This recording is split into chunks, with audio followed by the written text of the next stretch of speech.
जिन लोगों की नींद मृत्यु के समान शांत और शिथिल होती है, उन लोगों का हर सुबह एक नया जन्म होता है। इसका अर्थ है कि जिस प्रकार मृत्यु के समय हमारी सांसें एकदम थम जाती हैं, उसी प्रकार नींद में अगर हमारी सांसें इतनी धीमी रफ्तार से चले कि किसी को पता ही ना चले कि हम सांसें ले रहे हैं, तो समझ जाइए कि आप योग निद्रा में हैं। योग निद्रा यानी कि आपकी नींद ही आपके लिए ध्यान बन चुकी है। इसके बाद आपको ब्रह्म मुहूर्त में जागने का प्रयास नहीं करना पड़ेगा। आपका शरीर अपने आप ही बिस्तर को ब्रह्म मुहूर्त में अपने आप छोड़ देगा, क्योंकि साधारण नींद को पूरा होने में 8 घंटे का वक्त लगता है, लेकिन योग निद्रा में वही नींद 4 से 5 घंटे में पूरी हो जाती है।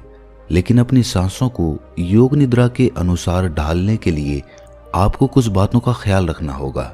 सबसे पहली बात, अगर आपको ब्रह्म मुहूर्त में उठना है तो उसके लिए अपने शरीर के साथ जोर जबरदस्ती नहीं करनी है।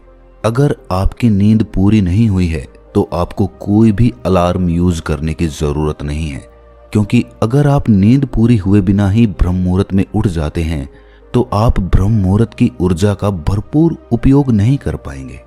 अगर ब्रह्म मुहूर्त में आपकी आंखें अपने आप खुलती हैं तो ही आप सुबह के ध्यान में गहरे प्रविष्ट हो सकते हैं। लेकिन अगर हम अपने साथ जबरदस्ती करते हैं तो हमारा पूरा दिन तनाव में बीतेगा, थकावट में बीतेगा। ब्रह्म मुहूर्त में जागने की तैयारी पिछली रात को की जाती है। तो वो तैयारी क्या है, चलिए एक एक करके जानते हैं। ध्यान से सुनिए। सबसे पहली बात, 9 बजे सोने की तैयारी कर लीजिए। ये समय निश्चित कर लीजिए कि आपको किसी भी हालत में 9 बजे अपने बिस्तर पर पहुंच जाना है और बिस्तर पर पहुंचकर शिथिल और शांत होकर सो जाना है। आपका दफ्तर दफ्तर में ही रह जाए, आपका व्यापार बाहर ही रह जाए। शयन कक्ष में आपके साथ कोई भी चीज या कोई भी विचार ऐसा ना आए जो आपको बाहर की तरफ लेकर जाए। कितना भी जरूरी काम क्यों ना हो, लेकिन एक गहरी नींद के मुकाबले कोई काम ज्यादा जरूरी नहीं होता। धन तो लोग कमा लेते हैं, लेकिन उस धन से एक रात की नींद भी नहीं खरीदी जा सकती। 9 बजे सोने की तैयारी 7 बजे ही शुरू हो जाती है। अगर आप सोचेंगे कि मैं 9 बजे सीधा बिस्तर पर जाकर गहरी नींद में चला जाऊंगा, तो ये आपका वहम है। गहरी नींद यानी कि योग निद्रा में जाने के लिए आपको सोने से पहले कुछ तैयारियां करनी होती है और उन तैयारियों में तकरीबन 2 घंटे का वक्त लगता है। इसीलिए मैं कह रहा हूं कि 9 बजे सोने के लिए 7 बजे से तैयारी शुरू कर दो। सबसे पहले 7 बजे तक अपना रात्रि का भोजन समाप्त कर लो। आपने कभी ख्याल किया है कि खाना खाते ही हमें कुछ देर में नींद आने लगती है? ऐसा क्यों होता है? इसका जवाब है कि खाना पचाने के लिए हमारे शरीर को आराम चाहिए होता है। नींद का एक सबसे महत्वपूर्ण उद्देश्य होता है खाने को पचाना। पूरी रात हमारा पाचन तंत्र उस खाने को पचाने में लगा रहता है जो हम सोने से पहले खाते हैं। आप रात्रि का भोजन जितनी जल्दी करेंगे, खाना उतनी जल्दी पच जाएगा और आपकी नींद पूरी हो जाएगी। आयुर्वेद में रात्रि के भोजन के लिए जो समय निश्चित किया गया है वो सूरज छिपने से पहले का किया गया है, और रात्रि का भोजन जितना हल्का होगा, हमारा पाचन तंत्र अपना काम उतनी ही जल्दी पूरा करेगा। इसीलिए रात्रि के भोजन में हमेशा हल्का खाना ही खाएं। जिस खाने को पकने में जितना ज्यादा समय लगता है वो खाना उतना ही भारी होता है, और इसके विपरीत जिस खाने को पकने में जितना कम समय लगता है वो खाना उतना ही हल्का होता है। उदाहरण के लिए, रोटी को पकाने में ज्यादा मेहनत और ज्यादा समय लगता है, वहीं पर चावल को पकाने में कम मेहनत लगती है। इसके फलस्वरूप रोटी को पचाने में हमारे शरीर की ज्यादा ऊर्जा लगती है और वहीं पर चावल को पकाने में उससे कम ऊर्जा लगती है।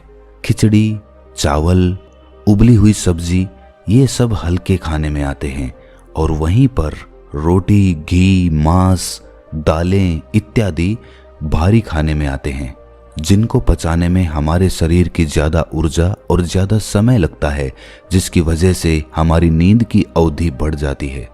शरीर की अधिकतर बीमारियां इसी कारण से पैदा होती हैं कि हमें ये नहीं पता होता कि किस समय किस तरह का भोजन करना चाहिए। आजकल लोग जिम करते हैं, अच्छा शरीर बनाने के लिए अच्छी डाइट लेते हैं, अच्छा आहार लेते हैं जो कि भारी होता है, तो वो शरीर को बलवान तो बना देता है, लेकिन शरीर में वो ऊर्जा, वो स्फूर्ति, वो ताजगी वो खत्म हो जाती है। शरीर का बलवान होने से ज्यादा मजा मन का आनंदित होने में होता है।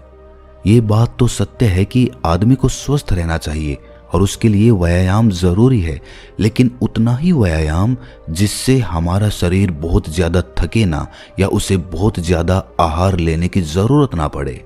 व्यायाम उतना ही होना चाहिए जिससे हमारे शरीर की ऊर्जा बढ़ती रहे, ना कि हमारा शरीर थक जाए।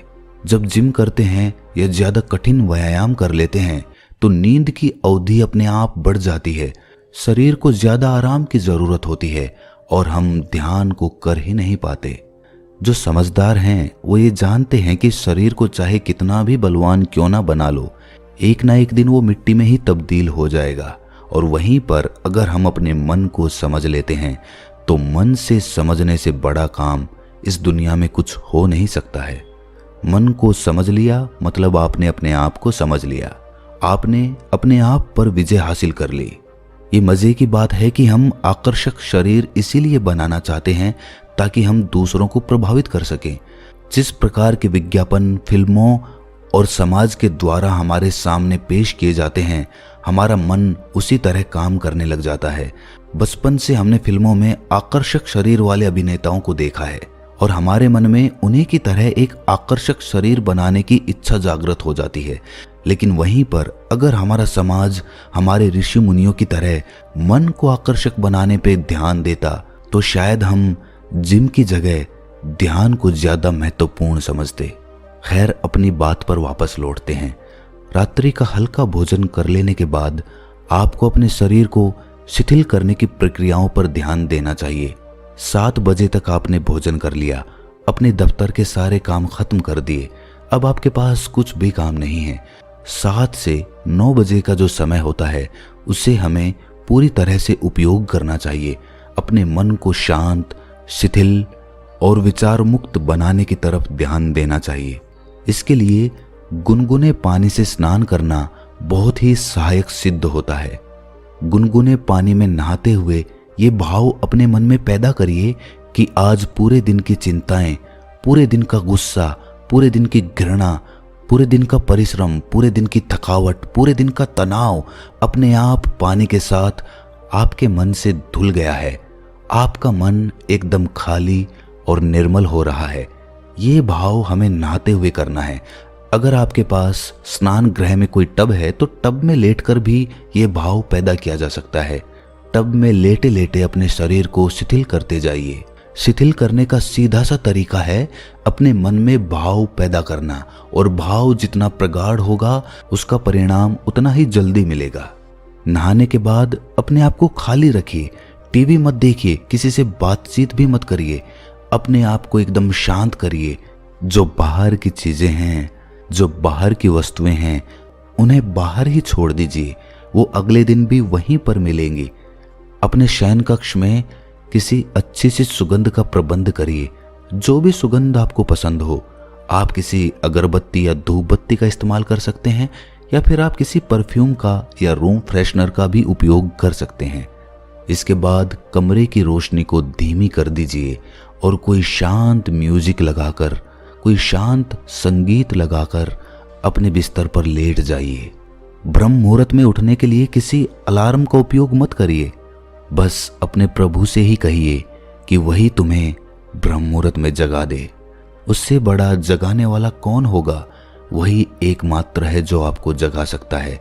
अगर आपको सुबह 4 बजे उठना है तो आप उससे कहिए कि प्रभु, मुझे 4 बजे आप ही जगाने वाले हैं, आप ही सृष्टि के कर्ता हैं। और धीरे धीरे ये भाव अपने मन में बनाते हुए आप नींद की आगोश में चले जाएं। 21 दिन तक ये प्रयोग करने के बाद आपको खुद ही एहसास होगा कि आप अपनी नींद में भी जागे रहते हैं। अब आपका जागरण पूर्ण हुआ। अब आप योग निद्रा में प्रविष्ट हो चुके हैं।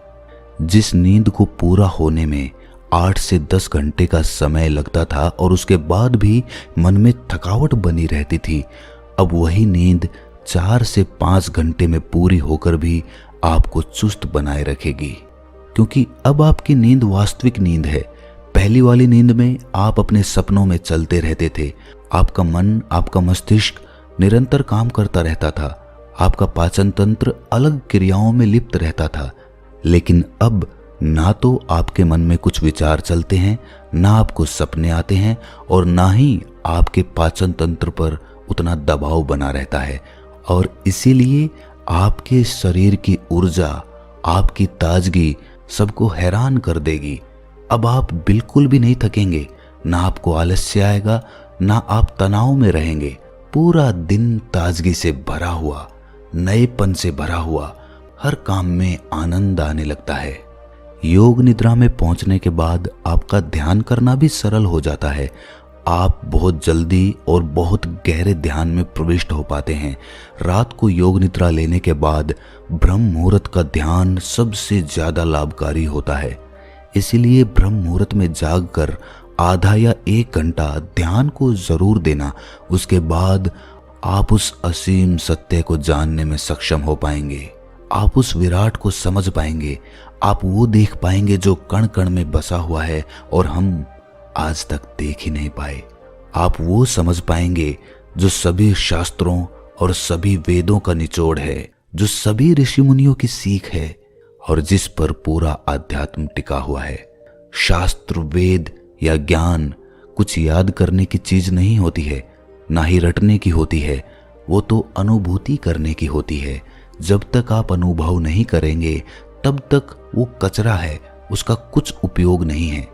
वो ज्ञान सिर्फ आपके मन पे एक भार बना देगा, एक दबाव, एक तनाव पैदा कर देगा। लेकिन जब आप उसे अनुभव कर लेंगे तो वही ज्ञान आपके लिए आनंद बन जाएगा। क्या नींद के बारे में अब भी आपके कोई सवाल हैं? अगर हाँ तो कमेंट सेक्शन में ज़रूर पूछिए, मैं उनका जवाब दूंगा। और अगर आपको ये वीडियो अच्छी लगी तो इस चैनल को सब्सक्राइब करके नोटिफिकेशन बेल को ज़रूर प्रेस कर देना, ताकि हम जो भी वीडियो डालें जो कि सभी ज्ञानवर्धक होती हैं वो आप तक पहुंच जाए और आपको नोटिफिकेशन पहुंच जाए। तो मिलते हैं किसी अगली कहानी में, तब तक के लिए अपना ख्याल